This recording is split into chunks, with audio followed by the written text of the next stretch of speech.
నమస్కారం రేషియా టీవీ వార్తలకు స్వాగతం. నా పేరు సుమలత. వార్తల్లో ముందుగా హెడ్లైన్స్.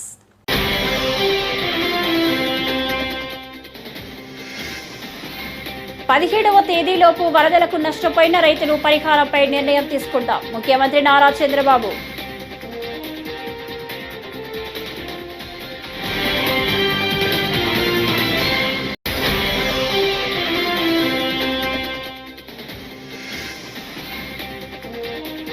తెలంగాణ సీఎం రేవంత్ రెడ్డికి ₹1 కోటి చెక్ అందించిన పవన్ కళ్యాణ్.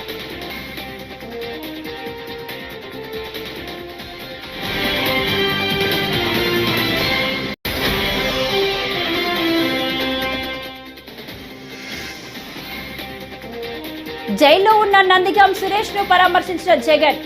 చంద్రబాబుపై ఫైర్.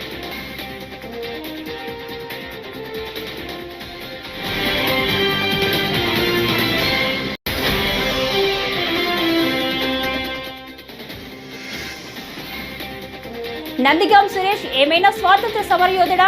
పరామర్శకు జగన్ రావడం సిగ్గుచేటు. మంత్రి మండివల్లి.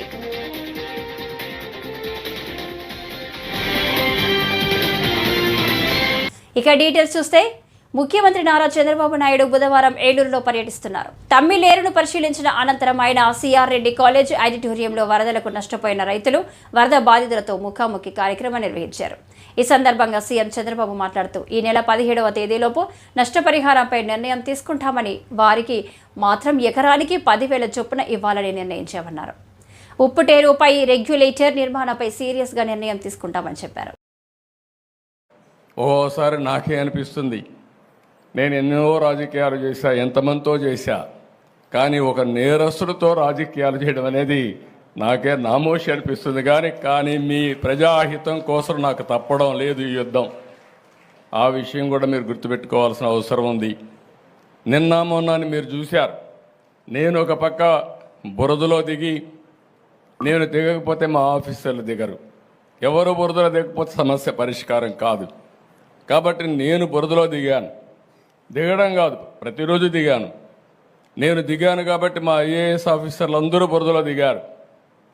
నేను ప్రొక్లైన్ ఎక్కాను, ట్రాక్టర్ ఎక్కాను, నడిచి తిరిగాను. దాంతో మా వాళ్ళు కూడా అక్కడ ఉండి ఎక్కడికక్కడ ముందుకెళ్ళారు. మా కలెక్టర్లు కానీ, మా ఆఫీసర్లు కానీ మొట్టమొదటిసారి నేను చూసా. ప్రజలందరూ కూడా శభాష్ అనే విధంగా ఈరోజు అడ్మినిస్ట్రేషన్ ఇవ్వగలిగారు. ఇదొక టీడీపీ కేంద్ర కార్యాలయంపై దాడి కేసులో అరెస్టు అయ్యి గుంటూరు జైల్లో ఉన్న మాజీ ఎంపీ నందిగాం సురేష్ ను వైసీపీ అధ్యక్షుడు జగన్ పరామర్శించారు. ఈ మధ్యాహ్నం గుంటూరు వచ్చిన జగన్ నందిగాం సురేష్తో ములాఖత్ ద్వారా మాట్లాడారు. ధైర్యంగా ఉండాలని నందిగాం సురేష్కు సూచించారు. పార్టీ అన్ని విధాల అండగా ఉంటుందని భరోసా ఇచ్చారు. అనంతరం జైలు వెలుపల జగన్ మీడియా సమావేశం నిర్వహించారు. చంద్రబాబు తప్పుల నుంచి దృష్టి మరల్చేందుకే 4 ఏళ్ల నాటి కేసును తిరిగా దోచాడని ఆరోపించారు. అక్రమ కేసు బనాయించి ఒక దళిత నేతను అరెస్టు చేశారని ఆగ్రహం వ్యక్తం చేశారు. పరిపాలన ఎంత గాలికి వదిలేశాడు అని అంటే, ఇదే పెద్ద మనిషి చంద్రబాబు నాయుడుకు తుఫాను వస్తూ ఉంది అని సంకేతం తెలుసు. బుధవారం నాడే తుఫాను, శుక్రవారం సాయంత్రం నుంచి తుఫాను రాబోతా ఉంది, భారీ స్థాయిలో వర్షాలు పడతాయి, అతి భారీ వర్షాలు కురుస్తాయి శుక్రవారం సాయంత్రం నుంచి అని తనకు అలర్ట్ వచ్చింది. బుధవారం నాడే చంద్రబాబు నాయుడు దగ్గర బుధవారము, గురువారము, శుక్రవారం మధ్యాహ్నం దాకా టైం ఉండేది. కానీ చంద్రబాబు నాయుడు గారు అనే వ్యక్తి ఎంతగా ఈ మనిషి రెడ్ బుక్ పాలన మీద ధ్యాస పెడతా ఉన్నాడో తప్ప ప్రజల మీద, ప్రజల అగసాట్ల మీద ధ్యాస పెట్టడం లేదన్న దానికి ఇదే నిదర్శనం. 2.5 రోజు టైం ఉన్నా కూడా, బుధవారము, గురువారము, శుక్రవారం మధ్యాహ్నం దాకా టైం ఉన్నా కూడా చంద్రబాబు నాయుడు గాలికి వదిలేసాడు ప్రజలను. తాను అదే రోజే, బుధవారం రోజే, అలర్ట్ వచ్చిన రోజే తాను రివ్యూ మీటింగ్ తీసుకొని ఉంటే డ్యాములన్నీ ఒకవైపున నిండి ఉన్నాయి అనే సంగతి తనకు తెలుసు. పై రాష్ట్రాల నుంచి, మహారాష్ట్ర నుంచి, కర్ణాటక నుంచి, తెలంగాణ నుంచి నీళ్లు వస్తున్నాయనే సంగతి తెలుసు. మాన్సూన్ వల్ల అటు పై రాష్ట్రాల నుంచి వరదలు వస్తూ ఉన్నాయనే సంగతి తెలుసు. మన రాష్ట్రంలో కూడా తుఫాన్ రాబోతా ఉంది అనే సంగతి కూడా తెలుసు. మరి అలాంటప్పుడు చంద్రబాబు నాయుడు ఏం చేయాలి? బుధవారం రోజు రివ్యూ తీసుకుని రెవెన్యూ సెక్రటరీని, చీఫ్ సెక్రటరీని, ఇరిగేషన్ సెక్రటరీని, హోమ్ సెక్రటరీని వీళ్ళందరినీ కూడా పిలిచే కార్యక్రమం చేయాలి. వీళ్ళందరితో రివ్యూ తీసుకుంటే వీళ్ళందరూ ఆ తర్వాత కలెక్టర్లతో వెళ్ళి కలెక్టర్లతో వీళ్ళంతా కూడా చేయాల్సిన పనులు చేస్తారు.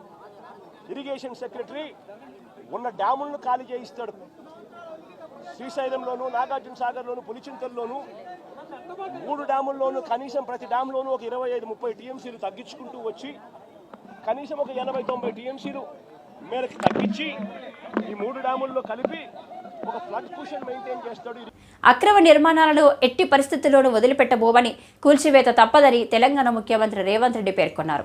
ప్రాజెక్టుల వద్ద ఫామ్ హౌస్లు కట్టుకుంటూ డ్రైనేజీని గండిపేటలో కలుపుతున్నారని ఆరోపించారు. అలాంటి వాళ్ళు అక్రమ నిర్మాణాల నుంచి తమకు తాముగా తప్పుకుంటే గౌరవంగా ఉంటుందని చెప్పారు. నిబంధనలను బేఖాతరు చేస్తూ కట్టిన నిర్మాణాలను కూల్చివేయడం తప్పదన్నారు. వాటిపై కోర్టుకు వెళ్లినా విడిచిపెట్టే సమస్య లేదని న్యాయస్థానాల్లోనూ పోరాడతామని స్పష్టం చేశారు. ఈ తెలంగాణ రాష్ట్రం పచ్చగా ఉండాలన్నా, పచ్చడి పంటలు పండాలన్నా ప్రాజెక్టులతో పాటు చెరువులను, కుంటలను కాపాడుకునే బాధ్యత మన మీద ఉన్నది. నిన్న మన మీరందరూ చదివి ఉండొచ్చు, చూసి ఉండొచ్చు. రేవంత్ రెడ్డి గారికి ఏమొచ్చిందయ్యా, హైడ్రా పేరు మీద మీ చెరువుల్లో విలాసవంతమైన విల్లాలు కట్టుకుంటే ఆయన నేల గూలుస్తున్నాడు అని. ఒకనాడు ఎక్కడి నుంచి హైదరాబాద్ నగరానికి తాగునీళ్ళు వచ్చేది కాదు. ఉస్మాన్ సాగర్, హిమాయత్ సాగర్ నుంచే లక్షలాది మంది హైదరాబాద్ బిడ్డలకు తాగడానికి నీళ్లు ఇచ్చారు. హైదరాబాద్ దాహార్తిని తీర్చిన ప్రాజెక్టులు గండిపేట, హిమాయత్ సాగర్. ఇలాంటి ప్రాజెక్టుల చుట్టూతా బాగా సంపాదించుకున్న వాళ్ళు, ఆగర్భ శ్రీమంతులు ఫామ్ హౌజులు కట్టుకున్నారు. వాళ్ళు ఫామ్ హౌజులు కట్టుకుంటే మనకు అభ్యంతరం లేదు. వాళ్ళు సంతోషంగా ఉండడమే మనకు కావాల్సింది. కానీ ఆ ఫామ్ హౌజులలో ఉన్న డ్రైనేజ్ కనెక్షన్ లేదు. వాళ్ళ డ్రైనేజ్ తీసుకొచ్చి గండిపేట నీళ్ళలో కలిపిండ్రు. వాళ్ళు వాడిన డ్రైనేజ్ నీళ్లు గండిపేట నీళ్ళలో కలిస్తే ఆ నీళ్లు తాగడానికి నగరానికి ఇస్తున్నాం. నేను అడుగుతున్న మిత్రులారా, ఇవాళ మీరు చెప్పండి, ఎవరో బలిసినోడు కట్టుకున్న ఫామ్ హౌస్ డ్రైనేజ్ నీళ్లు గండిపేట తాగి నీళ్ళలో కలుస్తుంటే ఆ నీళ్ళని నగర ప్రజలకు తాగడానికి ఇస్తే ముఖ్యమంత్రిగా నేను వైఫల్యం చెందినట్టు కాదా? ఒక్కసారి ఆలోచన చెయ్యండి. భవిష్యత్ తరాలకు అందించాల్సిన బాధ్యత చెరువులు, కుంటలు, నాలాలను ఎవడెవడో ఆక్రమించుకుంటే వాళ్ళ ఆక్రమణలో చెరబడితే ఇవాళ నగరం మీద ఉప్పెనై వరదలు వస్తున్నాయి. ఆ వరదలు ఎక్కడికి వెళ్తున్నాయి? బస్తీలో ఉన్న పేదోళ్ళ ఇళ్లకు పోతున్నాయి. పేదోళ్ళు జీవితకాలం కష్టపడి సంపాదించుకున్న ఫ్రిడ్జ్, టీవీ, మంచము, బట్టలు, కట్టుకున్న బట్టలతో సహా అర్ధరాత్రి పూట వాళ్ళ ఇళ్లకు నీళ్లు వస్తే తడిసి ముద్దయి అనాథలాక రోడ్డు మీద నిలబడాల్సిన పరిస్థితులు వచ్చినాయి. దుర్మార్గులు ఆక్రమించుకున్న చెరువుల వల్లనే ఇవాళ వరదలు వస్తున్నాయి. అందుకే తెలంగాణ సీఎం రేవంత్ రెడ్డితో AP deputy CM Pawan Kalyan భేటీ అయ్యారు. హైదరాబాద్ జూబ్లీ హిల్స్లోని రేవంత్ నివాసానికి పవన్ ఇవాళ వెళ్లారు. రాష్ట్రంలోని వరద బాధితుల సహాయార్థం 1 కోటి విరాళాన్ని ఇటీవల పవన్ ప్రకటించారు. దానికి సంబంధించిన చెక్కును నేడు సీఎంకు ఆయన అందజేశారు. అనంతరం ఇరు రాష్ట్రాల మధ్య సత్సంబంధాలు, ఇతర అంశాలపై వారి మధ్య చర్చ జరిగినట్లు సమాచారం.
టీడీపీ ప్రధాన కార్యాలయంపై దాడి కేసులో అరెస్టైన మాజీ ఎంపీ నందిగం సురేష్ను వైసీపీ అధ్యక్షుడు జగన్ ఇవాళ గుంటూరు జైల్లో పరామర్శించడం తెలిసిందే. దీనిపై మంత్రి మండిపల్లి రాంప్రసాద్ రెడ్డి తీవ్రస్థాయిలో ధ్వజమెత్తారు. నందిగం సురేష్ ఏమైనా స్వాతంత్ర సమరయోధుడా? అతడిని పరామర్శించేందుకు జగన్ రావడం సిగ్గుచేటు అని విమర్శించారు. వరదలు పోటెత్తి ప్రజలు కష్టాల్లో ఉంటే పట్టించుకోని జగన్ రెడ్డి 2 ఘటనల్లో నిందితుడిగా ఉన్న వ్యక్తిని పరామర్శించడానికి వచ్చి ప్రభుత్వంపై అవాకులు చవాకులు పేలుతున్నాడంటూ మండిపడ్డారు. 1957 సంవత్సరంలో కృష్ణానదిపై ప్రకాశం బ్యారేజ్ని నిర్మించడం జరిగింది. ఈ రోజుటికి ప్రకాశం బ్యారేజ్ అంటే కృష్ణా గుంటూరు జిల్లా వాసులకు ఒక జీవనాడి లాంటిది. ఎందుకంటే దానివల్ల సుమారు 20 లక్షల ఎకరాల భూములకు నీరు అందిస్తున్నాం, లక్షలాది మందికి తాగునీరు కూడా ఇస్తున్నామంటే అది కేవలం ప్రకాశం బ్యారేజ్ వల్లే. ఈరోజు వర్షాలతో ప్రకాశం బ్యారేజ్ పూర్తిగా నిండిపోతే ఆ బ్యారేజ్నే నామరూపాలు లేకుండా చేయాలని కుట్ర పందింది ఎవరో మీ అందరికీ తెలియజేస్తున్నాం. ముఖ్యంగా జగన్మోహన్ రెడ్డి అనే వ్యక్తి ప్రభుత్వాన్ని కోల్పోయిన తర్వాత, ప్రతిపక్షం లేక ఉన్న తర్వాత ఇలాంటి ఎన్నో దుర్మార్గమైన చర్యలకు ఆయన యొక్క నాయకులు అయితేనే పాల్పడుతున్నారంటే దాంట్లో ఏ విధమైన అతిశయోక్తి లేదు. ఎందుకంటే దానికి ఉదాహరణే మొన్న 10 రోజుల ముందు జరిగిన విషయాలన్నీ మీ దృష్టికి తీసుకొని పోతున్నా. ముఖ్యంగా ఆ రోజు సెప్టెంబర్ 2వ తారీఖున భారీ వర్షాల వల్ల ప్రకాశం బ్యారేజ్ నిండడం జరిగింది. ఆ రోజున తెలుగుదేశం పార్టీ ప్రభుత్వం ఉంది. ఇప్పుడు ప్రతిపక్షంలో ఉన్న జగన్మోహన్ రెడ్డి అనుచరులు ఎవరైతే ఉన్నారో తలసిల రఘురాం, ఆయన గురించి మీకు చెప్పనవసరం లేదు. గత 5 సంవత్సరాల ముందు ప్రభుత్వం ఎప్పటి నుంచి ఉన్నదో అప్పటి నుంచి ఇప్పటి వరకు కూడా జగన్మోహన్ రెడ్డికి పర్సనల్ అసిస్టెంట్గా ఒక ఎమ్మెల్సీగా వ్యవహరిస్తున్న అతను తలసిల రఘురాం అంటే. ఆ తర్వాత నందిగామ సురేష్ జీవితం అంతా ఒక క్రైమ్ స్టోరీ. ఎందుకంటే ఆ రోజు తెలుగుదేశం పార్టీ ఏపీలో వరదలు అతలాకుతలం చేస్తే కేంద్రం ఏమాత్రం పట్టించుకోవడం లేదని ఏపీ కాంగ్రెస్ అధ్యక్షురాలు వైఎస్ షర్మిల ధ్వజమెత్తారు. కేంద్ర ప్రభుత్వానికి విజయవాడ రైల్వే డివిజన్ ద్వారా ఏడాది 6,000 కోట్లు ఆదాయం వస్తుంది. రైల్వే శాఖ సరఫరా చేసే రైల్ నీరు ప్లాంట్ మా విశాఖపట్నంలోనే ఉంది. మన విజయవాడ డివిజన్ ద్వారా ఇంత పెద్ద మొత్తంలో ఆదాయం వస్తుంటే వరద బాధితులకు కనీసం మంచినీరు అందించడానికి కూడా కేంద్రం ముందుకు రావడం లేదు. రాష్ట్ర ప్రజల పట్ల కేంద్రం ఇంత దారుణ నిర్లక్ష్యంతో వ్యవహరిస్తుంటే చంద్రబాబు ఇంకా మోదీకి ఎందుకు మద్దతు ఇస్తున్నట్టు అని షర్మిల విమర్శించారు.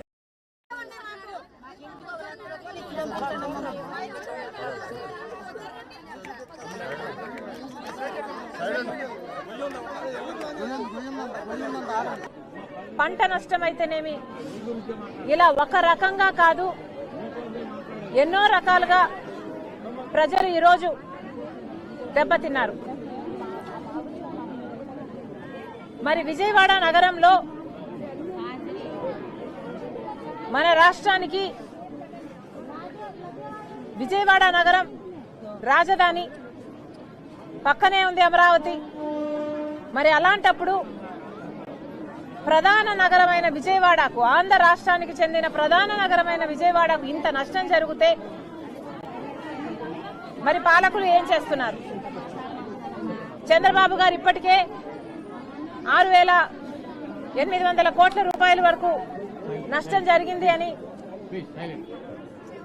ఇనిషియల్ గా ఒక ఫిగర్ కి అరైవ్ కావడం జరిగింది. పోనీ ఆయన చెప్పిన మేరకైనా కేంద్ర ప్రభుత్వం మనకు సాయం చేస్తుందా అంటే వాళ్ళ టీంలు వస్తున్నారు, అంచనాలు వేసుకుంటున్నారు, వెళ్ళిపోతున్నారు తప్పితే ₹1 అంటే ₹1 కూడా ఇంతవరకు సాయం చేసింది లేదు. ఎందుకు ఇంత చిన్న చూపు అని అడుగుతున్నాం. పక్కన బీహార్ కు 10,000 కోట్ల రూపాయలు ఇచ్చారు, మరి ఆంధ్ర రాష్ట్రానికి ఎందుకు ఇవ్వటం లేదు? ఆంధ్ర రాష్ట్రం ఈరోజు బీజేపీ పార్టీకి ఎంపీలను ఇస్తే కదా ఈరోజు బీజేపీ పార్టీ అధికారంలో ఉంది. మరి అలాంటప్పుడు ఆంధ్ర రాష్ట్రం పట్ల మీకు ఎందుకింత సవతి తల్లి ప్రేమ, ఎందుకింత చిన్న చూపు? ఇది ఆంధ్ర రాష్ట్రాన్ని అవమానించడం కాకపోతే ఏమిటి అని అడుగుతున్నాం. మోడీ గారు ఎక్కడెక్కడో తిరుగుతున్నారు, మన రాష్ట్రానికి ఎందుకు రావటం లేదు? ఆంధ్ర రాష్ట్రంలో ఎందుకు అడుగు పెట్టడం లేదు? మీరు ఇదివరకు ఇచ్చిన హామీలన్నీ తొంగలో తొక్కారు కాబట్టి ఇప్పుడు వచ్చి హామీలు ఇచ్చినా కూడా వాటికి విలువ ఉండదు కాబట్టే మోడీ గారు మన రాష్ట్రానికి రావటం లేదా? 10 సంవత్సరాలు ప్రత్యేక హోదా దగ్గర నుంచి 2 కోట్ల ఉద్యోగాల సంవత్సరానికి వరకు ప్రతిదీ అన్నిట్లోనూ మోసం చేశాడు మోడీ గారు.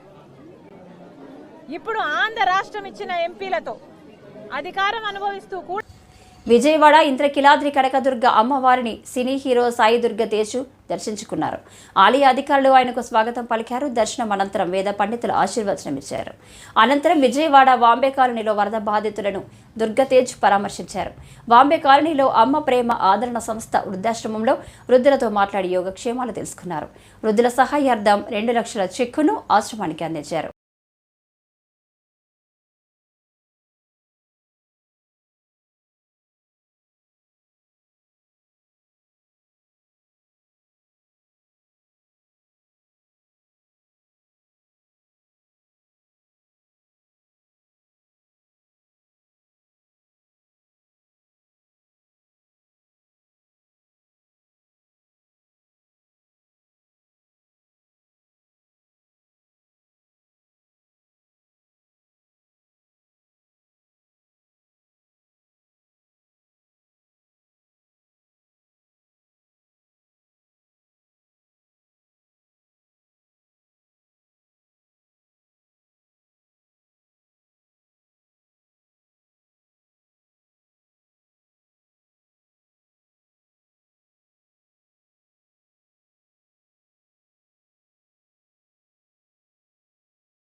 గోదావరి జిల్లాల పర్యటనకు వచ్చిన సీఎం చంద్రబాబు వర్షాలకు దెబ్బతిన్న ప్రాంతాలను పరిశీలిస్తున్న సీఎం కొల్లేరు పరివాహక ప్రాంతాలను ఏరియల్ సర్వే ద్వారా పరిశీలించిన సీఎం రోడ్డు మార్గంలో తమ్మిలేరు వరద ప్రవాహాన్ని పరిశీలించారు.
కొల్లేరు నుంచి మన ఒకటే నుంచి సముద్రం ఇప్పుడు మామూలుగా ఇక్కడ ఉన్న క్రాస్ ఎక్కడ ఫ్లడ్ అవుతుంది సార్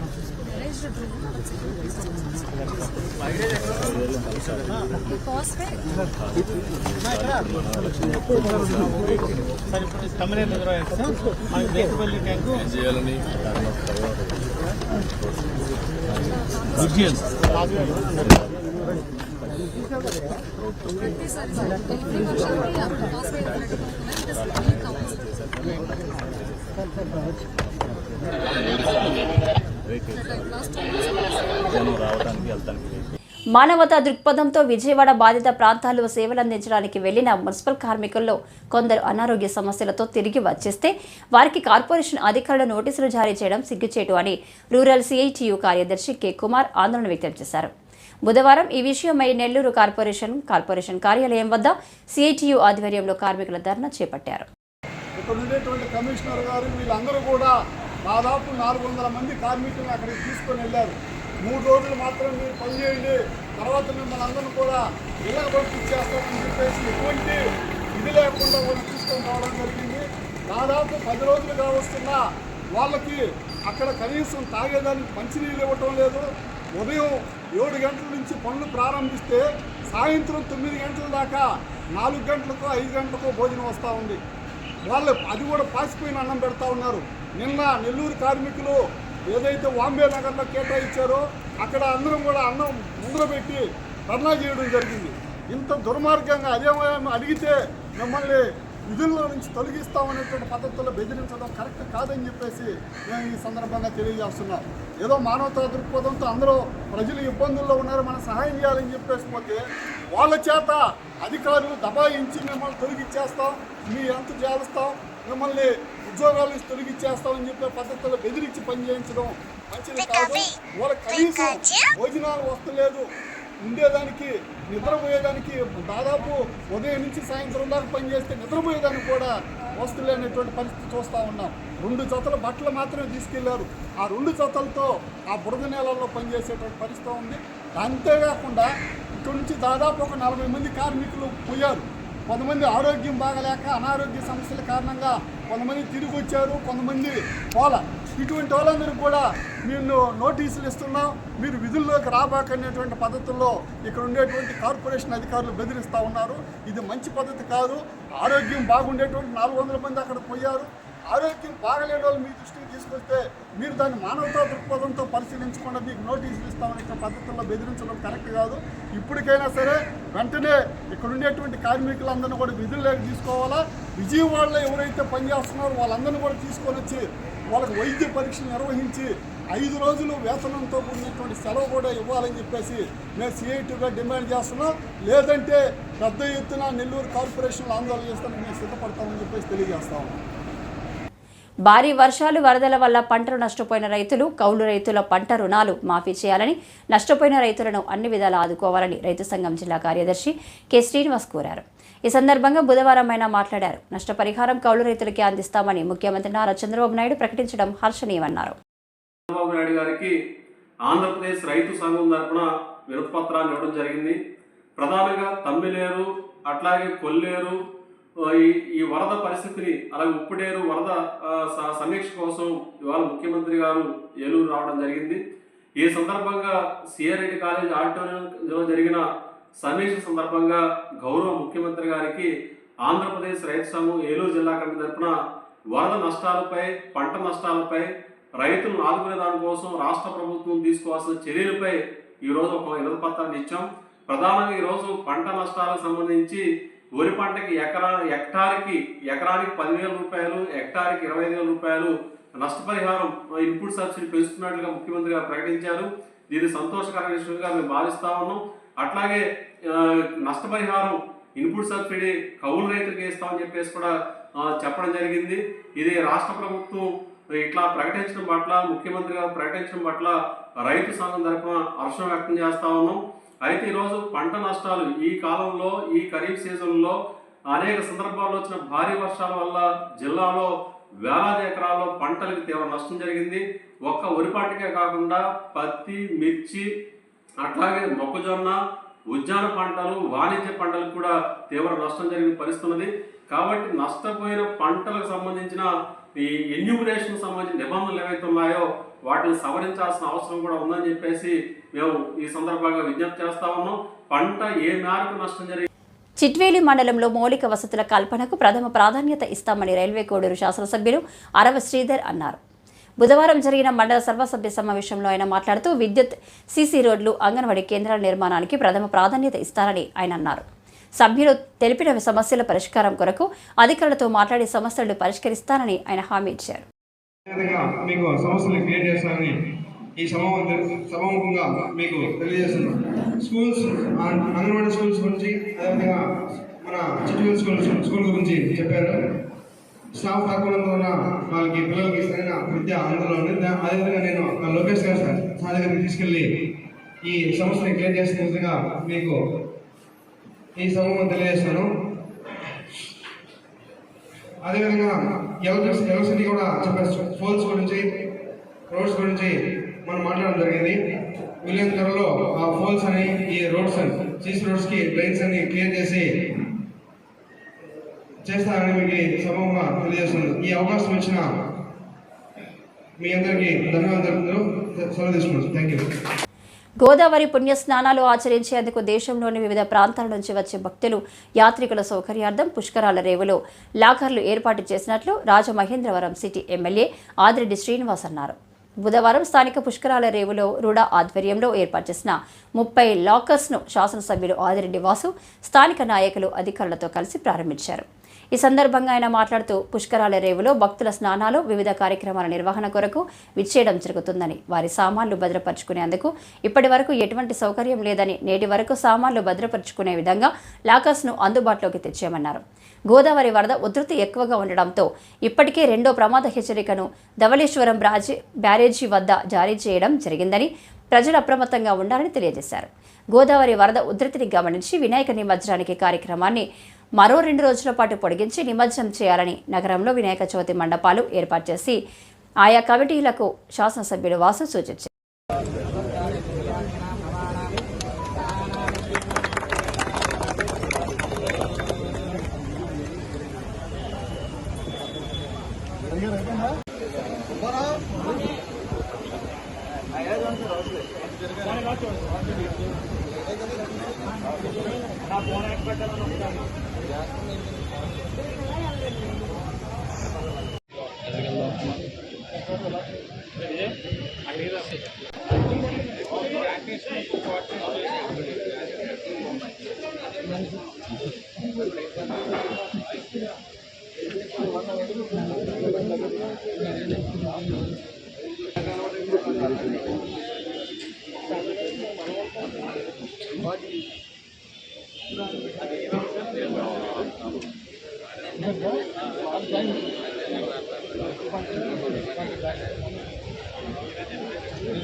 ఈ వార్తలు ఇంతటితో సమాప్తం. నమస్కారం.